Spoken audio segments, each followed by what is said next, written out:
Hello and welcome. तो आज हम लोग इस वीडियो में पढ़ने वाले हैं class 9th chapter number first का नेक्स्ट टॉपिक, जिसका नाम है इर्रेशनल नंबर। ठीक है। सो पहले एक्सरसाइज में हम लोगों ने नंबर सिस्टम के बारे में देख लिया था, इंट्रोडक्शन। रियल नंबर क्या है, इर्रेशनल नंबर क्या है, रैशनल क्या है, नेचुरल क्या है, होल क्या है, और कुछ क्वेश्चंस भी हमने जो है डिस्कस कर लिए थे। एवन एक्सरसाइज 1.1 हमारा कंप्लीट भी हो गया था। ठीक है। सो सेकेंड एक्सरसाइज पढ़ने से पहले थोड़ा सा हमको नॉलेज होना चाहिए किसका, इर्रेशनल नंबर का। वैसे तो मैंने इर्रेशनल नंबर जब मैंने नंबर सिस्टम बताया था तो आपको बता दिया था। ठीक है। सो देखो एक और बार देख लेते हैं इर्रेशनल नंबर क्या होता है।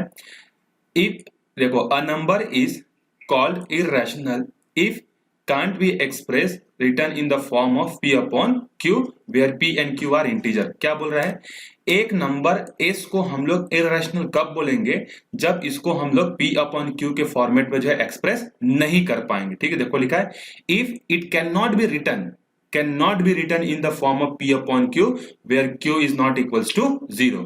और अगर किसी नंबर को p upon q के फॉर्म में लिख सकते हैं, इट मींस वो क्या होगा, रैशनल। और अगर नहीं लिख सकते तो वो क्या होगा, इर्रेशनल। ठीक है। सो इर्रेशनल नंबर के बारे में जो है सबसे पहले जो है 400 BC में जो है एक हमारे मैथमेटिशियन थे, फिलोसोफर थे। ठीक है, जिसको हम लोग क्या नाम जिनका नाम क्या था, पाइथागोरस। तो इन्होंने जो है फर्स्ट टाइम ढूंढा था कि इंटीजर्स के अलावा भी मैथमेटिक्स में कुछ नंबर्स ऐसे होते हैं जिनको हम लोग p अपॉन क्यू के फॉर्मेट में जो है नहीं लिख सकते। इवन उसको जब हम लोग डिवाइड करते जाएंगे तो फिनिश में नहीं होते हैं। ठीक है। सो इन्हीं को हम लोग क्या बोलते हैं, इर्रेशनल नंबर जो है बोलते हैं। और ये देखो पाइथागोरस थ्योरम का जो है, पाइथागोरस जो मैथमेटिशियन थे उनका जो है पिक्चर है। ठीक है। अब उस समय तो मोबाइल होता नहीं था, डिजिटल कैमरा होता नहीं था, तो फोटो भी ऐसी ही हो गया। ठीक है, पेंटिंग वाला। चलो अब देखते हैं हमको इसमें करना क्या है। हमको इसमें जो है जो इर्रेशनल नंबर होते हैं उनको क्या करना है, नंबर लाइन में जो है रिप्रेजेंट करना है।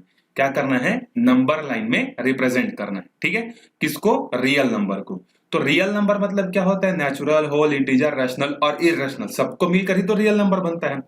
तो देखो दुनिया में जितने भी रियल नंबर होते हैं ना, सबके सब नंबर को हम लोग क्या कर सकते हैं, मैथमेटिक्स में नंबर लाइन में एक्सप्रेस कर सकते हैं। नंबर लाइन याद है ना, यहाँ 0 लिखते थे, यहाँ 1, यहाँ 2, यहाँ 3, इधर जाएंगे तो -1, इसको नंबर लाइन बोलते हैं। ठीक है। तो दुनिया में जितने भी रैशनल नंबर होते हैं, every rational number can be represented on a number line. और हर एक रैशनल नंबर का एक प्रॉपर जगह जो होता है रैशनल नंबर लाइन में, वो फिक्स्ड होता है। ठीक है। एक और बात, दुनिया में जितने भी रैशनल नंबर हैं या रियल नंबर हैं, सारे के सारे नंबर्स का एक ना एक जगह इस नंबर लाइन में कहीं ना कहीं क्या है, उनका फिक्स है। तो इसी चीज को यहां पर दिया, देखो ये जो बुलेट पॉइंट्स में हाईलाइट करके दिया ना बोल्ड में, इसको समझो, ये बहुत जरूरी है। Every real number is represented by a unique point on the number line. दुनिया में जितने भी रियल नंबर हो, सबके सब रियल नंबर को हम लोग क्या कर सकते हैं, इस नंबर लाइन में जो है रिप्रेजेंट कर सकते हैं। और हर एक रियल नंबर का अपना एक प्रॉपर जगह होता है, मतलब कहीं ना कहीं नंबर लाइन पे वो जगह जो है आएगा ही, उसके लिए घर बना हुआ है इस नंबर लाइन में, वो बेघर नहीं है। इसी को उल्टा करके दिया, also every point on the number line represent a unique real number. अगर मैं नंबर लाइन पर यहां पर ऐसा मैंने एक पॉइंट ले लिया अपने मर्जी से और इसको नाम दे दिया ए, तो ये जो ए पॉइंट होगा ना, ये किसी न किसी रियल नंबर को क्या कर रहा होगा, बता रहा होगा। तो दोनों एक दूसरे के अपोजिट हैं। पहले लाइन में उसने क्या बोला कि दुनिया में जितने भी रियल नंबर हैं सबका एक ना एक जगह नंबर लाइन में होता ही है, ये पहला है।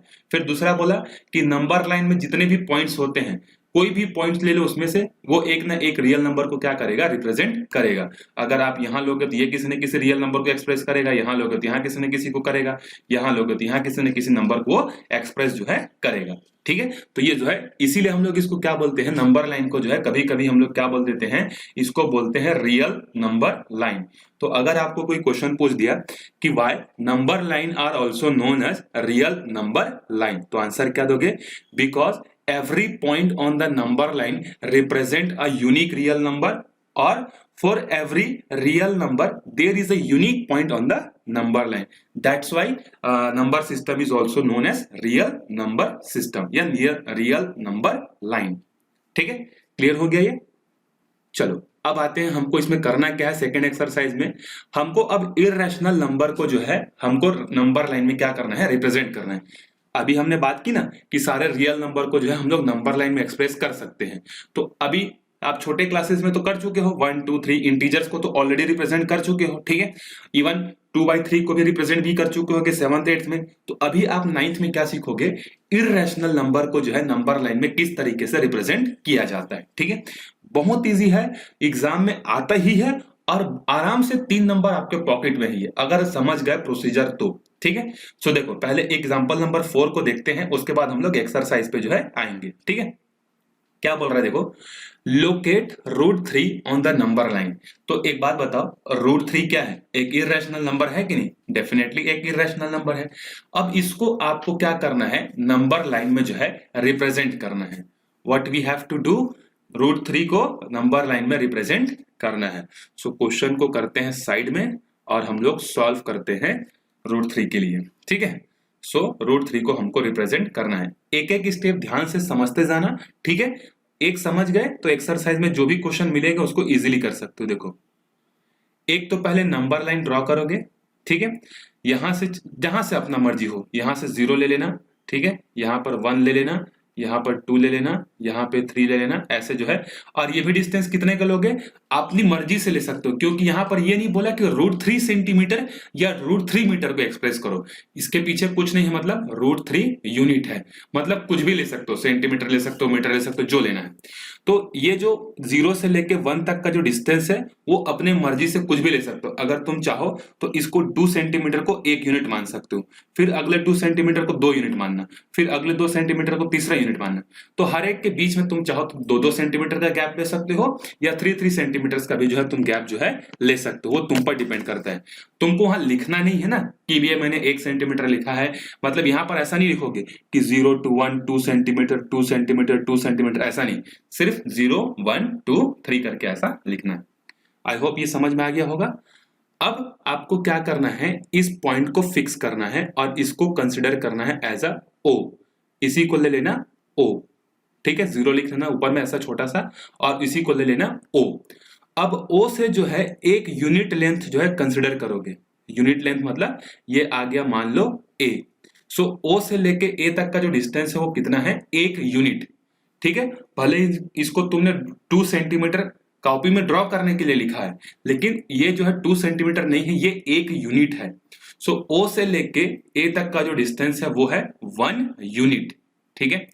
अब O से लेके A तक का जितना डिस्टेंस है ना, उतना ही डिस्टेंस नाप कर जो है A से परपेंडिकुलर ड्रॉ करोगे ऐसा, ठीक है। O से लेके A तक का जितना डिस्टेंस है उतना ही डिस्टेंस का O पर परपेंडिकुलर जो है ड्रॉ करोगे, और इसका नाम क्या दोगे, AB। ये चीज समझ में आ गया। वापिस से O से लेके A तक का जितना डिस्टेंस है उतना ही डिस्टेंस मेजर करके A से परपेंडिकुलर ना, ऐसा आधा तिरछा नहीं, परपेंडिकुलर जो है ऊपर की तरफ आपको एक लाइन जो है ड्रॉ करनी है। So you will get point B। Now what you have to do, you just have to join O to B।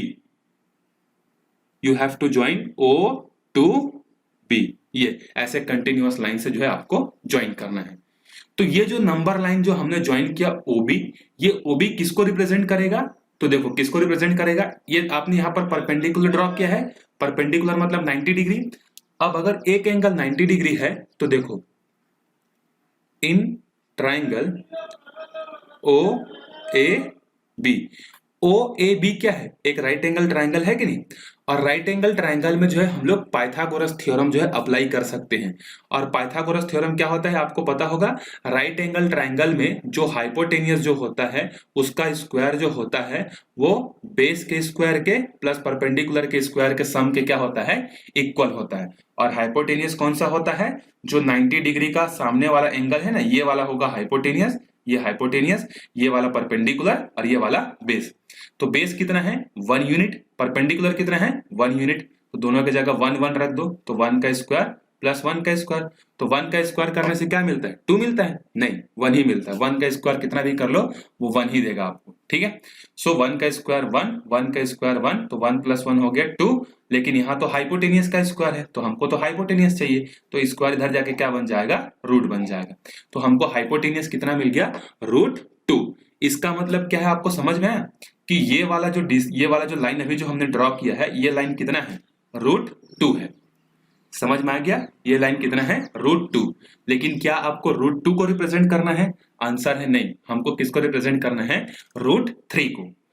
अब क्या करोगे, देखो ध्यान से, O से लेके A तक का जितना डिस्टेंस था उतना डिस्टेंस फिर मेजर करोगे और इस पर परपेंडिकुलर ड्रॉ करोगे। देखो गलती बच्चे यहीं पे करते हैं, यहां पर परपेंडिकुलर ड्रॉ करोगे, यहां परपेंडिकुलर। और ये परपेंडिकुलर कैसे होगा?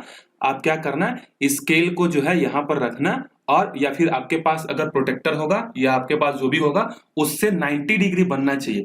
इसको बहुत लोग ऐसे बच्चे क्या करते हैं, ऐसे लाइन बना देते हैं, ठीक है, तो वो गलत है। इन दोनों के बीच में जो है कितना एंगल होना चाहिए? 90 डिग्री जो है होना चाहिए, ठीक है। और ये डिस्टेंस कितना होना चाहिए? बी से लेके सी तक का डिस्टेंस, ये सी है तो बी से लेके सी तक का डिस्टेंस वही डिस्टेंस होना चाहिए जो ओ से लेके ए तक का है, वो डिस्टेंस फिक्स रहेगा। फिर क्या करोगे तुम?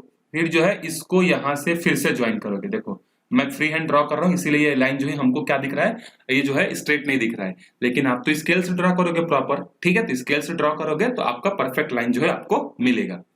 अब देखो ये एंगल भी 90 डिग्री है। अब वापिस से मैं अगर बताऊं तुमको कि in in triangle O B C, O B C एक राइट एंगल ट्राइंगल है, इसमें again by Pythagoras theorem what we can write, hypotenuse का square is equal to perpendicular का स्क्वायर प्लस बेस का square. So what is the value of perpendicular? Perpendicular ये है तो perpendicular 1 है, सो 1 का स्क्वायर। बेस कौन सा होगा? अभी बेस ये वाला होगा, सो √2 का स्क्वायर, ठीक है। सो √2 का स्क्वायर क्या हो जाएगा? 2, 1 का स्क्वायर हो जाएगा 1, तो 2 + 1 कितना हो गया? 3। ये तो हाइपोटेनियस का स्क्वायर है, लेकिन हमको तो हाइपोटेनियस चाहिए, स्क्वायर नहीं चाहिए, तो ये स्क्वायर इधर जाके क्या बन जाएगा? Square root. तो ये वाला जो लाइन होगा ना, ये वाला लाइन किसको रिप्रेजेंट करेगा? √3 को। अब हम लोग √3 तक पहुंच गए, ठीक है। अब हमको इसी को रिप्रेजेंट करना है, तो क्या करोगे? अपना प्रोटेक्टर लोगे, प्रोटेक्टर का एक पार्ट यहां रखोगे, मतलब इसको सेंटर लोगे, और O से लेके C को एज अ रेडियस लोगे। O will be treated as a centre and OC as a radius. और यहां पर एक क्या करोगे? सेमी सर्कल जो है, मतलब आर्क कट करोगे। तो ये जो आर्क है इस नंबर लाइन को जहां पर भी कट करेगा, इस पॉइंट का नाम दे देना D, और ये जो D होगा यही किसको रिप्रेजेंट करेगा? √3 को जो है रिप्रेजेंट करेगा, ठीक है। अगर आपको √2 को रिप्रेजेंट करना होता तो क्या करते? सिर्फ यही तक जाते और B के बाद जो है O को सेंटर लेते और OB को रेडियस लेते और यहां आर्क खींच देते, तो ये किसको रिप्रेजेंट करता उस समय? ये √2 को करता। अगर तुमको √4 बोलता तो क्या करते? इस लाइन पर फिर OA डिस्टेंस का बराबर डिस्टेंस लेकर फिर परपेंडिकुलर ड्रॉ करते, फिर इसको ज्वाइन करते, फिर यहां से एक आर्क कट करते, तो ये तुमको किसको देता? √4 देता। √5 को करना होगा तो फिर इस पर परपेंडिकुलर, फिर इसको ज्वाइन करो, फिर ऐसे करो। तो ये प्रोसीजर जो है जहां तक आपको क्वेश्चन दिया रहेगा वहां तक आपको करना है, ठीक है। और ये जो मैंने चीजें की ना, आप इसको चाहो तो एग्जाम में लिख भी सकते हो, नहीं चाहो तो छोड़ भी सकते हो, ठीक है। ये पाइथागोरस थ्योरम वाला जो है, लिखना चाहो तो लिख सकते हो, नहीं लिखना चाहोगे तो छोड़ देना, ठीक है। अब सिर्फ डायग्राम बनाने से तुमको 3 नंबर नहीं मिलेगा, तुमको स्टेप्स ऑफ कंस्ट्रक्शन भी लिखना पड़ेगा। सो स्टेप्स ऑफ कंस्ट्रक्शन जो मैक्सिमम लिखोगे वो 4 से 5 पॉइंट ही लिखोगे। और वो क्या क्या लिखोगे मैं आपको लिख दे रहा हूं यहाँ पे, ठीक है। 4 से 5 पॉइंट स्टेप्स ऑफ कंस्ट्रक्शन में। पूरी कहानी मत लिख देना कि I have draw a line then divide this, ये पूरी स्टोरी जो है उसको नहीं चाहिए, ठीक है। So steps of construction, steps of construction, ठीक है। सो सबसे पहले क्या करोगे? Draw a number line and take OA is equal to, क्या लिखोगे? 1 सेंटीमीटर? नहीं, सेंटीमीटर नहीं, क्या लिखोगे? 1 यूनिट, ठीक है। एक नंबर लाइन ड्रॉ किया हमने और उस पर हमने क्या किया? OA जो है 1 यूनिट जो है हमने कंसिडर किया, ठीक है। नाउ ड्रॉ AB हमने ड्रॉ किया और वो परपेंडिकुलर है किस पर? AB is perpendicular on OA as 1 unit. फिर से हमने 1 यूनिट ड्रॉ किया and join to the centre, join to the centre, ठीक है। थर्ड क्या लिखोगे? अगेन ड्रॉ, क्या ड्रॉ किए थे? AB BC ड्रॉ किए थे, BC perpendicular on OB as 1 unit. फिर से ड्रॉ किए थे ना, देखो यहां से पहले तो हमने ये वाला लाइन ड्रॉ किया, देखो स्टेप्स ऑफ कंस्ट्रक्शन में क्या लिखोगे, पहले एक नंबर लाइन ड्रॉ किए, फिर ओए ढूंढे, ओए पर परपेंडिकुलर ड्रॉ किए, फिर इसको ज्वाइन किए, फिर इस ओबी के बाद फिर परपेंडिकुलर ड्रॉ किए बीसी, फिर इसको ज्वाइन किए। तो उसी को मैं लिख रहा हूं यहाँ पे, ठीक है। अगेन ये आपको समझ में आ रहा होगा राइटिंग, ठीक है। Again draw BC perpendicular on OB as a one unit and join to centre, join to centre, ठीक है, हो गया ये। उसके बाद फोर्थ क्या लिखोगे, take O as a centre and OC as a radius and draw an arc.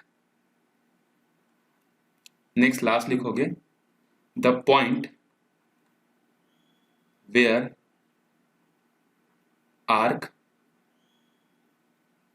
cuts the line is required number, is required number मत लिखना, is a required point, मतलब that is √3। बस इतना ही स्टेप्स ऑफ कंस्ट्रक्शन जो है लिखोगे, ठीक है। एक बार मैं पढ़ देता हूं, अगर समझ में नहीं आ रहा होगा राइटिंग तो, draw a number line and take OA as a one unit. Now draw AB perpendicular on OA as a one unit and join to the centre. Again draw BC perpendicular OB as a one unit and join to the center. Take O as a center and OC as a radius and draw an arc. The point where arc cuts the line is required point, that is √3। तो इस तरीके से आपको बनाना है, ठीक है। तो इस एक्सरसाइज में हमको यही करना है। सो स्टार्ट करते हैं हम लोग अपना एक्सरसाइज 1.2, ठीक है। और कुछ तो नहीं है, हाँ नहीं, चलो देखो। फर्स्ट क्वेश्चन क्या दिया है, state whether the following statements are true और फॉल्स, जस्टिफाई योर आंसर, ठीक है। ट्रू फॉल्स हमको पता करना है, कुछ गिवन स्टेटमेंट्स हमको दिए हुए हैं, ठीक है, और जस्टिफाई भी करना है, अगर सही है तो क्यों सही है, गलत है तो क्यों गलत है। सो फर्स्ट क्वेश्चन देखो, ये तो पहले एक्सरसाइज जैसा ही, जैसा हमने पिछले वीडियो में डिस्कस कर लिया था। Every irrational number is a real number. So answer है यस। अगर नहीं है, रीजन नहीं पता, तो वीडियो नंबर 1 वापस जाके देखो। मैंने बताया था कि रियल नंबर क्या होता है, रियल नंबर जो होता है रैशनल और इररेशनल का कॉम्बिनेशन होता है। सो सारे इररेशनल नंबर जो होते हैं वो रियल नंबर के ही तो पार्ट है भैया। सो फर्स्ट वाला क्या है, ट्रू है। उसके बाद देखो, every point on the number line is of the form of √m where m is a natural number. ये क्या बोल रहा है कि नंबर लाइन में जितने भी पॉइंट्स होते हैं, चाहे 0 हो, 1 हो, 2 हो, -1 हो, कुछ भी हो, ये सब के सब क्या होते हैं, इन सबको हम लोग √m के फॉर्म में क्या एक्सप्रेस कर सकते हैं। Every point on the number line is of form √m where m is natural number होना चाहिए। m is natural number. देखो अब ये मत सोचना कि सर -1 लेंगे, -1 नेचुरल नंबर नहीं है भैया। वो बोल रहा है कि m की वैल्यू आप क्या क्या रख सकते हो, नेचुरल नंबर, मतलब 1 से आगे रख सकते हो। सो हमारा आंसर यह होगा यस, क्योंकि हर एक वैल्यू जो यहां पर है, जैसे 2 किसकी वैल्यू है, √4 की वैल्यू है। इसी तरीके से यहां आगे जाओगे तो 9 होगा, 9 किसकी 3 किसकी वैल्यू होगी, √9 की होगी। और यहां पर 2.5 जो होगा वो 2.5 किसका होगा, किसी न किसी का तो स्क्वायर रूट होगा ही, ठीक है। तो बोल रहा है, तो हमारा आंसर क्या होगा, यस। अगर ये सिर्फ m की जगह अगर नेचुरल नंबर है तभी ट्रू होगा।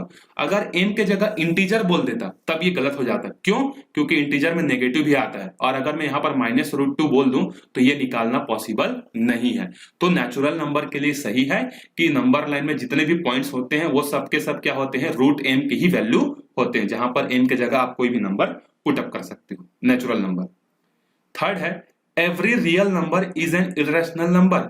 क्या सारे के सारे रियल नंबर इररेशनल नंबर होते हैं, तो आंसर है नहीं होते हैं, लेकिन सारे इररेशनल रियल होते हैं। But all real numbers are not irrational. कैसे, अब 4 तो क्या है, एक रियल नंबर है, लेकिन 4 क्या इररेशनल है, नहीं है, तो ये गलत है। तीसरा स्टेटमेंट हमारा क्या है, गलत है। लेकिन पहला स्टेटमेंट इसका उल्टा था, वो सही है। ठीक है, अगेन मैं बोल रहा हूं, अगर आपको ये चीज समझ में नहीं आ रही है तो आप पहले वीडियो को वापस से जाके अच्छे से देखो, क्योंकि पहले वीडियो में मैंने पूरा कंसेप्ट आपको समझाया है। चलो अगला क्वेश्चन देखो 2, are the square root of all positive integer irrational. पहले पार्ट में पूछ रहा है कि क्या जितने भी पॉजिटिव इंटीजर होते हैं, अब पॉजिटिव इंटीजर में कौन आएगा, जीरो से राइट हैंड साइड वाले, 0 1 2 3 4 5 6 7 ऐसे इन्फिनिटी तक, क्या ये सारे नंबर्स जो होते हैं वो इररेशनल होते हैं, पहला पूछ रहा है। तो हमारा आंसर होगा नो। क्यों नो, क्योंकि देखो √1 की वैल्यू 1, √2 क्या ये 1 इररेशनल नंबर है, नहीं। क्या √2 इररेशनल नंबर है, यस। क्या √3 इररेशनल नंबर है, यस। लेकिन क्या √4 इररेशनल नंबर है, नहीं। √4 की तो वैल्यू 2 होती है।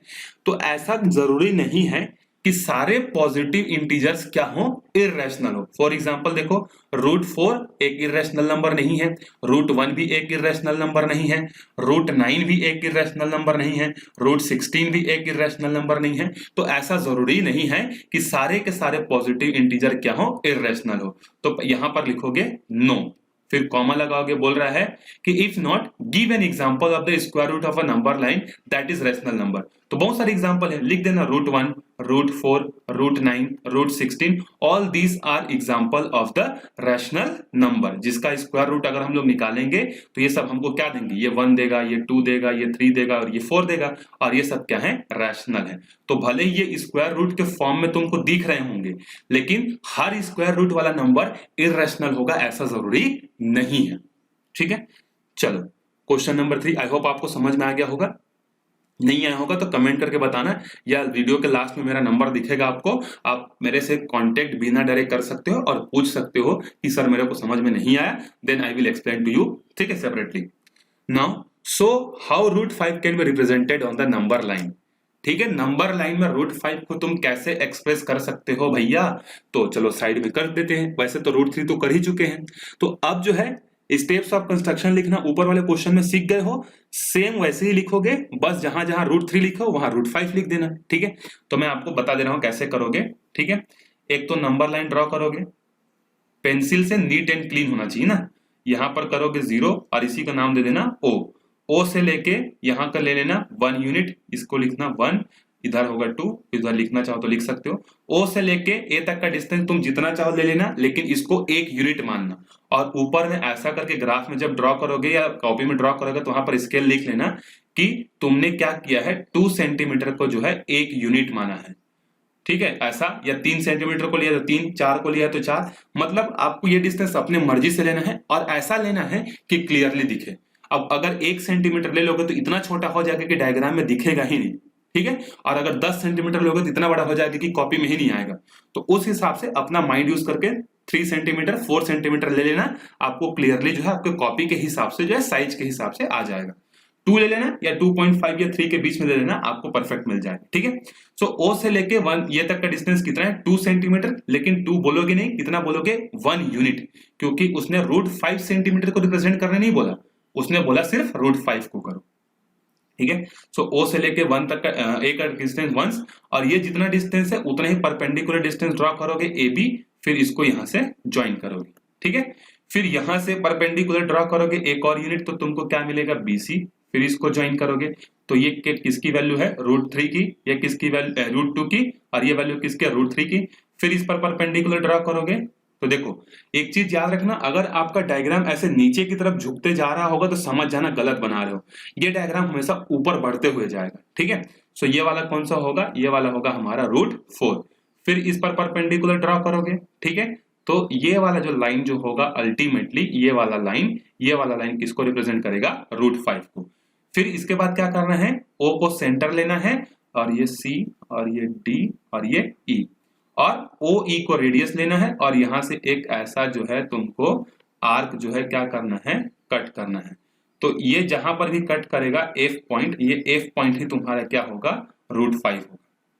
आई होप अब समझ में आ गया होगा। स्टेप्स ऑफ कंस्ट्रक्शन सिमिलरली लिख लेना, बस ये ध्यान रखना कि ये परपेंडिकुलर सही बनने आना चाहिए, ये परपेंडिकुलर, और अगर ये परपेंडिकुलर ड्रॉ नहीं कर पा रहे हो तो मेरे से कांटेक्ट कर लेना, वापस से मैं बता दूंगा उसको। ठीक है, सो यहां पर हम लोग खत्म होता है हमारा एक्सरसाइज 1.2।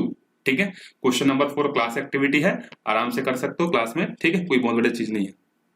चलो इसी वीडियो में हम लोग थोड़ा सा और देख लेते हैं real number in decimal expansion के बारे में। ज्यादा नहीं, थोड़ा सा इंट्रोडक्शन देखेंगे, दो चार क्वेश्चन देखेंगे, ठीक है, ताकि वीडियो जो है ज्यादा लंबा भी ना हो और ज्यादा छोटा भी ना हो, ठीक है। सो नेक्स्ट टॉपिक है हमारा, देखो तीसरे एक्सरसाइज का इंट्रोडक्शन है real numbers and their decimal expansion. जो रियल नंबर होते हैं वो सारे के सारे जो है क्या होते हैं, उनको हम लोग डेसिमल एक्सपांशन के फॉर्मेट में लिख सकते हैं, मतलब डेसिमल के फॉर्मेट में लिख सकते हैं। सो डेसिमल एक्सपांशन जो होता है इसका क्लासिफिकेशन देखते हैं। अब मेरे को आपको ये समझाने की तो जरूरत नहीं ना डेसिमल क्या होता है। डेसिमल एक्सपांशन ये तो छोटे क्लासेस में सीखोगे। जैसे मैं अगर आपको बोलूं कि 5 को डिवाइड करो 2 से, तो क्या करोगे, 2 2 ज़ा 4, कितना बचा 1, फिर यहाँ डेसिमल यूज करते हो तो यहाँ कितना आ जाता है 0, तो 2 4 ज़ा 2 4 ज़ा 8, कितना बच गया 2, एक और 0 आ गया 2 4 ज़ा 8, ठीक है, 2 4 ज़ा कितना हो गया, अरे 2 5 ज़ा तो जा सकता है यार, 2 5 ज़ा 10, तो कितना बच गया 0। तो इसका डेसिमल एक्सपांशन कितना हुआ 2.5, तो इसी को तो बोलते हैं डेसिमल एक्सपांशन, ठीक है। तो कोई नया चीज नहीं है, जो डिवाइड करते हो तो आप डिवाइड करते हो उसी को है डेसिमल एक्सपांशन। ये डेसिमल एक्सपांशन दो तरीके के होते हैं, ठीक है, दो तरीके के होते हैं। पहला होता है हमारा टर्मिनेटिंग डेसिमल एक्सपांशन, पहला है टर्मिनेटिंग डेसिमल एक्सपांशन, ठीक है। दूसरा होता है नॉन टर्मिनेटिंग डेसिमल एक्सपांशन, ठीक है। तो टर्मिनेटिंग डेसिमल एक्सपांशन और नॉन टर्मिनेटिंग डेसिमल एक्सपांशन किसको किसको बोलेंगे, तो याद रखना टर्मिनेटिंग डेसिमल एक्सपांशन वो डेसिमल एक्सपांशन होते हैं जिसमें अगर हम लोग डिवाइड करते करते करते करते जाते हैं और कभी न कभी हमको रिमाइंडर क्या मिल जाता है, 0 मिल जाता है। तो ऐसा डेसिमल एक्सपांशन जिसमें हमारा रिमाइंडर क्या होगा, कभी ना कभी हमको 0 मिलेगा ही, उसको हम लोग क्या बोलेंगे, टर्मिनेटिंग डेसिमल एक्सपांशन। जैसे मैंने यहां पर क्या किया था, 5 को डिवाइड किया था किससे, 2 से डिवाइड किया, तो 2 स्टेप्स के बाद क्या हो गया, मेरा रिमाइंडर 0 आ गया। तो हो सकता है कुछ क्वेश्चन में जो है रिमाइंडर दो डिवाइड के बाद ना आए, ठीक है, हो सकता है 3-4 बार करना पड़े, लेकिन कभी ना कभी अगर तुमको रिमाइंडर 0 मिल जाता है तो वो क्या कहलाएगा, टर्मिनेटिंग डेसिमल एक्सपांशन। तो नॉन टर्मिनेटिंग डेसिमल एक्सपांशन क्या होगा, इसका अपोजिट, आप डिवाइड करते जाओ करते जाओ करते जाओ, लेकिन कभी भी आपको रिमाइंडर जो है 0 नहीं मिलेगा। So if you did not get remainder 0, then it will be a non-terminating expansion, and if on dividing you will get remainder 0, then it will be known as a terminating decimal expansion. Clear?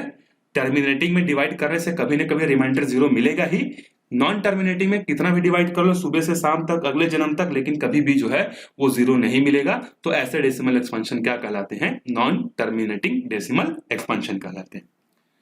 अब इसमें भी non terminating decimal expansion के भी further 2 type और होते हैं, इसके सब क्लासिफिकेशन में 2 और आते हैं, ठीक है। और वो क्या होते हैं, देखो, non terminating repeating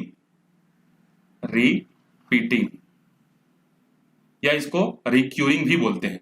non terminating repeating, अपने कॉपी में ऐसी छोटा सा जो है क्लासिफिकेशन करके बना लेना, इतना बड़ा नहीं, छोटा सा, ताकि आपको याद रहे। So non terminating decimal expansion का पहला पार्ट क्या हो गया, नॉन टर्मिनेटिंग रिपीटिंग। परेशान मत हो, अभी मैं समझाऊंगा ये क्या है।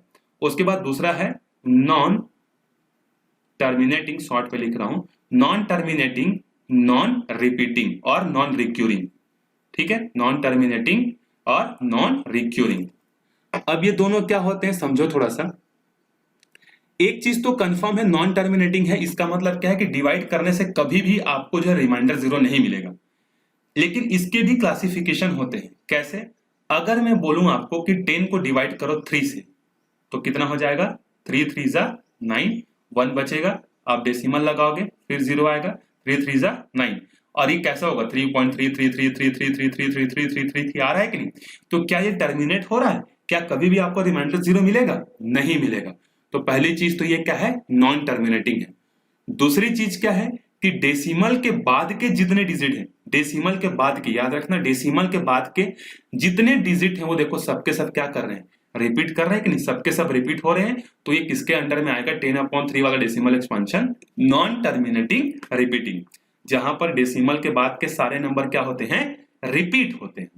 ठीक है, नॉन टर्मिनेटिंग नॉन रिपीटिंग, इसका मतलब क्या है कि जैसे आप 1 को 11 से डिवाइड करोगे तो ये आपको, या फिर कोई दूसरा एग्जांपल भी ले लेना, ठीक है, मतलब इसमें टर्मिनेट तो नहीं होगा, मतलब रिमाइंडर कभी भी 0 नहीं होगा, लेकिन डेसिमल के जो डिजिट हैं वो रिपीट भी नहीं होंगे। जैसे फॉर एग्जांपल 4.12 120 1200 1200 12 4 बार 0, क्या ये खत्म हो रहे हैं? कभी भी नहीं खत्म हो रहे हैं, मतलब नॉन टर्मिनेटिंग है। और क्या ये रिपीट हो रहे हैं 1 2 1 2 1 2 1 2 1 2? ऐसा नहीं हो रहा है। पहली बार में 1 2 आया, दूसरी बार में 1 2 0, फिर 1 2 0 0 1 2 0 0, तो ये रिपीट भी नहीं हो रहे। तो ये क्या कहलाता है? Non terminating non repeating.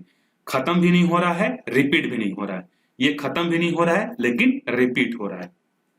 ठीक है, तो ये है brief introduction about decimal expansion.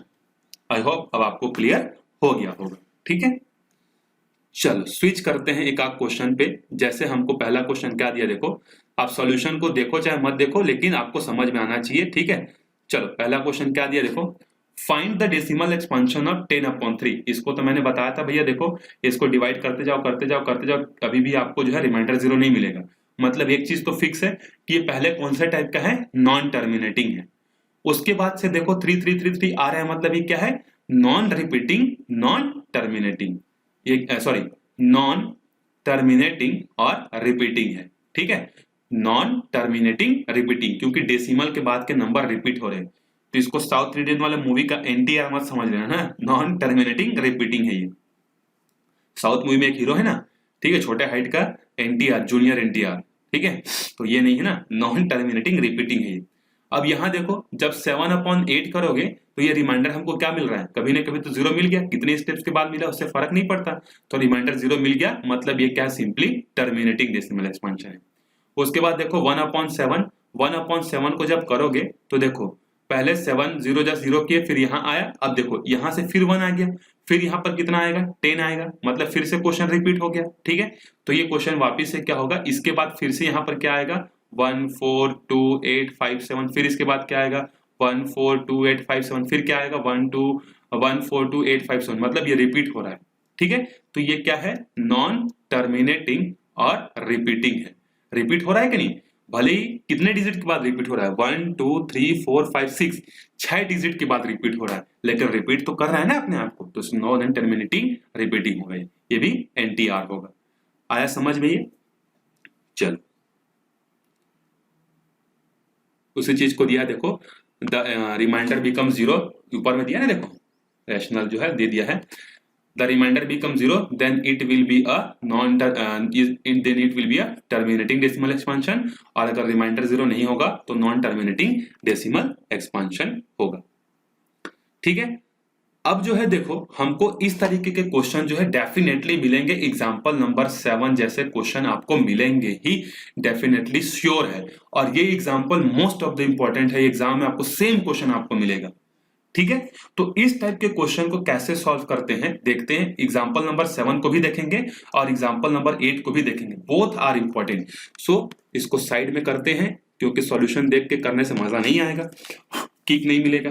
ठीक है, सो हमको क्वेश्चन पता है कि हमको क्या करना है, जो हमारे पास 0.3 है इसके ऊपर में बार लगा है, मतलब इसका मतलब क्या है कि 0.3333 एंड सो ऑन, इसको P/Q के फॉर्मेट में शो करना है। किसके फॉर्मेट में? P/Q के फॉर्मेट में। ये देखो ये डेसिमल एक्सपांशन के फॉर्मेट में है, तो डेसिमल एक्सपांशन के फॉर्मेट को कन्वर्ट करना है P/Q के फॉर्मेट में, इस फॉर्मेट में बदलना है। सो देखो सॉल्यूशन कैसे करोगे, स्टेप्स कैसे लिखोगे, कैसा तुम सॉल्यूशन करोगे उसको ध्यान से देखो। सॉल्यूशन अपने कॉपी में एग्जैक्ट कैसे लिखना, let x is equal to 0.3 to the power bar. ठीक है, so x is equal to, इसको मैं चाहूं तो क्या लिख सकता हूं 0.3333 and so on, let us say equation number 1, इसको क्या ले लेना, इक्वेशन नंबर 1। अब देखो डेसिमल के बाद कितने डिजिट के बाद नंबर अपने आप को रिपीट कर रहा है, सो आंसर है ये पहले एक ही डिजिट के बाद देखो फिर वही डिजिट रिपीट हो गया, तो एक ही डिजिट के बाद रिपीट हो रहा है।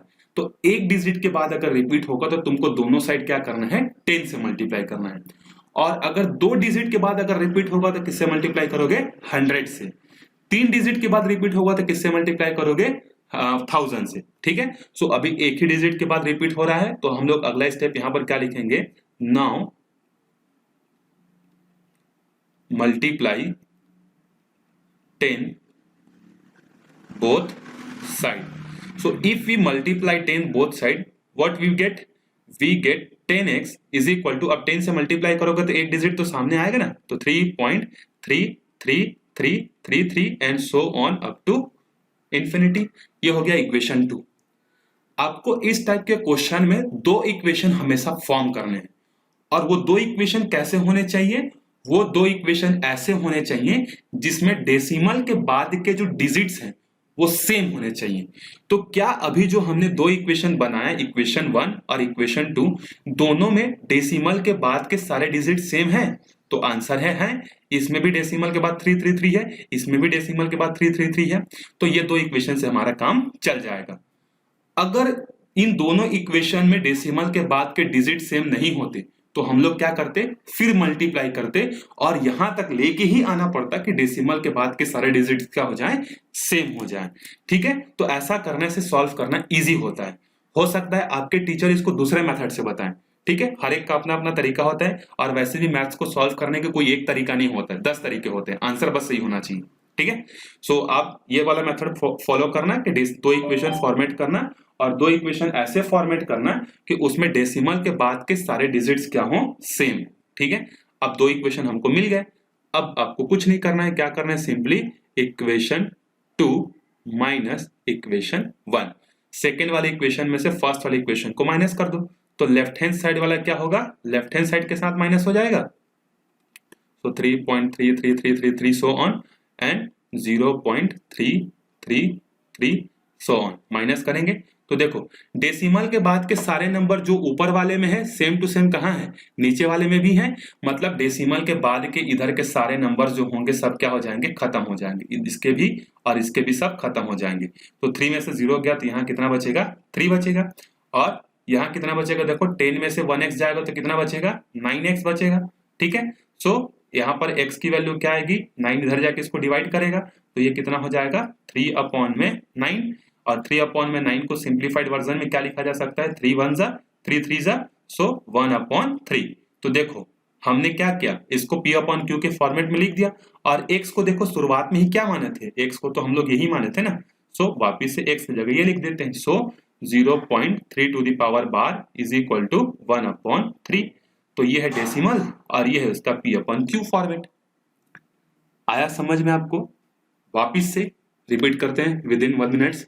हमको जो इक्वेशन दिया था, मतलब जिसको रिप्रेजेंट करना था p/q के फॉर्मेट में, उसको हमने x लिया, फिर इसमें जो रिपीट हो रहा था उसको हमने रिपीट करा दिया, इसको इक्वेशन 1 ले लिया। हमेशा ऐसे ही करना।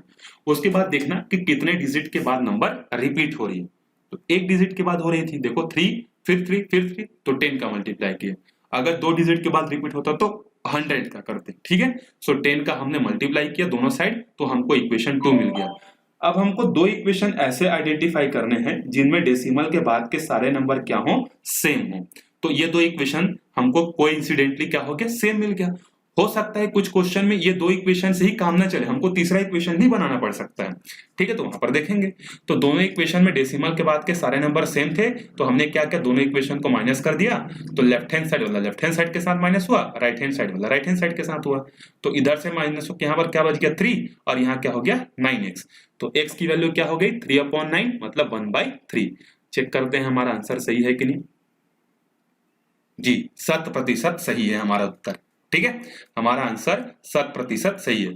आप चाहो तो देखो बुक वाले मेथड से भी कर सकते हो, मैं मना नहीं कर रहा हूं, या आप किसी दूसरे टीचर से पढ़ोगे तो हो सकता है वो दूसरा मेथड भी बताए, लेकिन मेरे ख्याल से ये वाला मेथड ज्यादा इजी है। ठीक है, आई होप हो सकता है आपको दूसरे टीचर के अच्छे लगे तो आप उसको फॉलो कर लेना, लेकिन आंसर हर केस में आपको सेम मिलेगा, डरने की जरूरत नहीं है।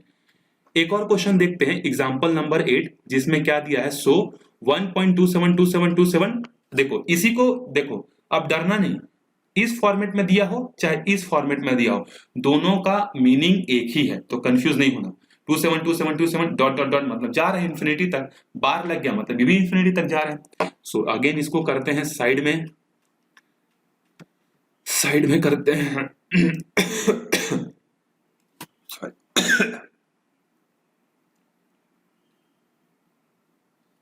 चल, हमारे पास क्वेश्चन क्या था? लेट एग्जाम्पल नंबर 8 था ना? हाँ, let x is equal to 1.27 bar, ये दिया हुआ है। तो इसको मैं थोड़ा सा लिख लेता हूं। 27 पे बार लगा हुआ है तो 2 डिजिट पर बार है, मतलब 2 डिजिट के बाद 27 27 27 अप टू इंफिनिटी। ये इक्वेशन 1 हो गया। अब यहां पर देखो कितने डिजिट के बाद कोई नंबर अपने आप को रिपीट कर रहा है। क्या एक डिजिट के बाद रिपीट कर रहा है? नो। यहां 2 है तो क्या यहां 2 आया? नहीं। 2 डिजिट के बाद कर रहा है क्या? यस। 27 फिर 27 फिर 27, 2 डिजिट के बाद रिपीट कर रहा है। तो 2 डिजिट के बाद अगर रिपीट करेगा, सो मैंने क्या बताया था, कितने का मल्टीप्लाई करना है? 100 का, 100 का। ठीक है, सो मल्टीप्लाई 100 बोथ साइड। तो ये क्या हो जाएगा देखो, 100 इंटू एक्स, 100x। और जब 100 से मल्टीप्लाई करोगे तो 2 डिजिट सामने आ जाएंगे ना, तो ये कितना हो जाएगा? 127.272727 डेस डेस डेस, ये हो जाएगी इक्वेशन 2। मैंने बताया था तरीका, 2 इक्वेशन मिलेगा आपको। अब आपको चेक करना है कि क्या दोनों इक्वेशन में डेसिमल के बाद के सारे डिजिट सेम है। तो आंसर है देखो, पहले वाले में क्या है? 1.27, इसमें देखो 127.27। डेसिमल के पहले क्या है उससे आपको टेंशन नहीं लेना है, आपको टेंशन लेना है कि डेसिमल के बाद के डिजिट सेम हुए कि नहीं। हो गए, बस काम खत्म। अब क्या करोगे? वापिस से इक्वेशन 2 माइनस इक्वेशन 1। सो इधर है 100x और इधर है 1x। ठीक है, इधर है हमारे पास 127.2727 सो ऑन, और ऊपर में क्या है हमारे इक्वेशन 1 1.2727 एंड सो ऑन। ठीक है, सो देखो अगेन डेसिमल के बाद के जितने डिजिट हैं ये पूरे इसके साथ खत्म हो जाएंगे। 7 में से 1 गया, कितना बचेगा? 6। ये 2 का 2 और ये 1 का 1। अब इस साइड कितना बचेगा? तो 100 में से 1 जाएगा तो कितना बचेगा भाई? 99x, मतलब 99x। ठीक है, सो हिंदी में 99 बोलते हैं। ठीक है, चलो अब क्या हो गया? ये 99 इधर जाके इसको डिवाइड करेगा, बिल्कुल करेगा। सो x इज इक्वल टू क्या मिल जाएगा हमको? 126 अपॉन में 99। क्या ये किसी नंबर से डिविजिबल है? तो आंसर है बिल्कुल है। किससे डिविजिबल है? 3 से डिविजिबल है। हाँ है। 3 नहीं, 4 3 जा 12 एंड 2 3 जा 6, 33 3 जा। और डिविजिबल है क्या ये? हाँ, 14 3 जा और 11 3 जा। सो जहां तक सिंप्लीफाइड हो सकता है कर देना। ठीक है, so x is equal to क्या मिल जाएगा? 14 अपॉन में 11। चेक करते हैं आंसर। हाँ, ये देखो आ गया हमारा 14 अपॉन में 11। क्लियर है ये चीज? ठीक है, एक और क्वेश्चन करते हैं, एग्जाम्पल नंबर 9। ठीक है, अभी क्या डेसिमल के बाद के सारे डिजिट्स हमको सेम मिल जा रहे हैं, कुछ ऐसे क्वेश्चन नहीं मिल रहे जहां पर जो है हमको तीसरा इक्वेशन बनाना पड़ता तो वो मजा आता। चलो देखते हैं एग्जाम्पल नंबर 9। 0.235 पे बार लगा है। साइड में करते हैं क्वेश्चन। Example number 9। ठीक है, अगेन लिखोगे तो वही let x is equal to 0.235 bar. अभी 2 पे नहीं लगा है ना, सिर्फ 35 में लगा है। अभी तो टेंशन मतलब एनसीईआरटी खत्म होने दो, उसके बाद जब एक से क्वेश्चन आएंगे अभी, ठीक है, लगेगा कि हाँ मैथ्स पढ़ रहे हैं करके। ठीक है, सो 0.235 रिपीट होगा क्योंकि इस पर बार लगा है, तो 35 35 35 कहां तक जाएगा भाई? जहां तक तुम पहुंच नहीं सकते वहां तक जाएगा, मतलब इंफिनिटी तक। ठीक है, लेट अस सी इक्वेशन नंबर 1। अब एक चीज देखो, यहां पर डेसिमल के बाद कितने डिजिट के बाद नंबर अपने आप को रिपीट कर रहा है? क्या एक डिजिट के बाद? नहीं। क्या 2 डिजिट के बाद? नहीं, क्योंकि 2 डिजिट के बाद करता तो 23 23 23 होना चाहिए। क्या 3 डिजिट के बाद? तो आंसर है यस, 3 डिजिट के बाद नंबर क्या कर रहा है? अपने आप को रिपीट कर रहा है। ठीक है, सो 3 डिजिट के बाद रिपीट कर रहा है मतलब किससे मल्टीप्लाई करोगे? 3 जीरो वाले नंबर से। 3 जीरो वाला नंबर मतलब 1000। So now multiply 1000 both side इन, इसमें कर रहे हो इक्वेशन 1 में कर रहे हो ना। सो इधर हो जाएगा 1000x और जब इधर 1000 से मल्टीप्लाई करोगे तो 3 डिजिट क्या हो जाएंगे, सामने आ जाएंगे डेसिमल के, तो 235.353535। Late us say equation 2। हाँ अब फंसे हो। अब देखो दो इक्वेशन तो मिल गए, क्या दोनों इक्वेशन में डेसिमल के बाद के सारे डिजिट सेम हैं? नहीं है भैया, यहां देखो डेसिमल के बाद क्या है 35 और यहां डेसिमल के बाद क्या है 235। अब हमको यहां से तीसरा इक्वेशन निकालना पड़ेगा।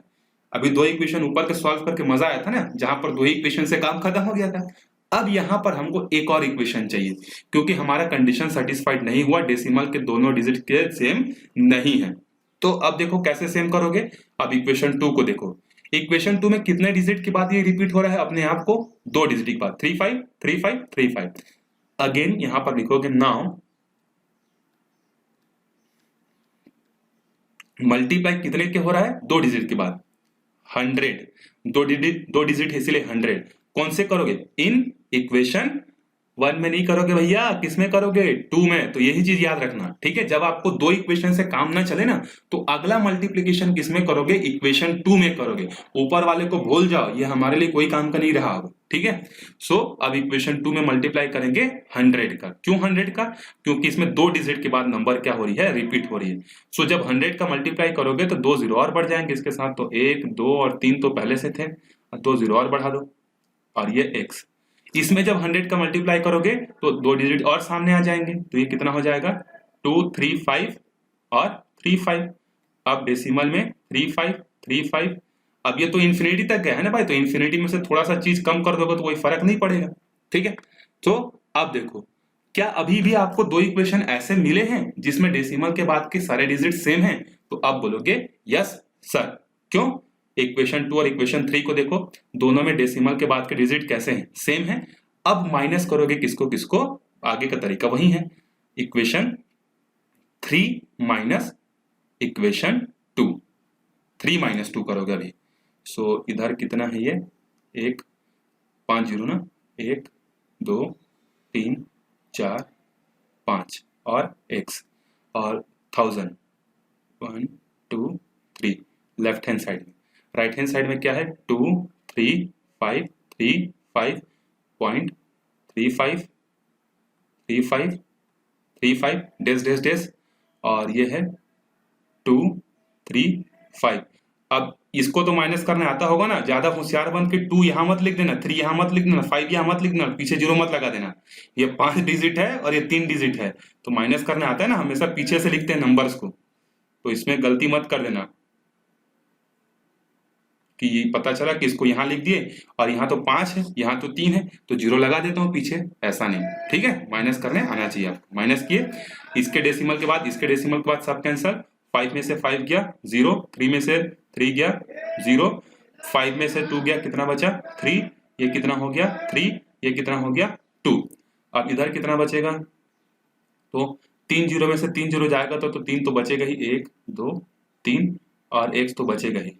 अब चौथा डिजिट ये 3 हो गए। अब 100 में से एक जाएगा तो कितना बचेगा 99 बचेगा, तो ये हो गया, ठीक है। अब देखो इसके दो जीरो दोनों साइड में जीरो है, दो जीरो से कट गए, तो कितना बचा यहाँ पे 990 x इज इक्वल टू 233। अब x की वैल्यू कितनी हो जाएगी, 990 इधर जाके इसको डिवाइड करेगा, ठीक है। So x is equal to 233 divided by 990। क्या ये कैंसिल होंगे 3 से, 3 7 21, 21 2 बचेगा, नहीं होगा। सो आंसर यही होना चाहिए, कैंसिल तो नहीं हो रहा है, चेक करते हैं। हाँ 233/990 करेक्ट है। सो ये हो गया हमारा फाइनल आंसर, ठीक है। सो आपको जैसे पहले दो क्वेश्चन में दो इक्वेशन से काम चल गया था, तो अभी हमको तीसरा इक्वेशन बनाना पड़ेगा, ठीक है। सो आपको बस एक चीज याद रखना है कि दो इक्वेशन आपको ऐसे ढूंढने हैं जिसमें डेसिमल के बाद के डिजिट क्या हो, सेम हो, ठीक है।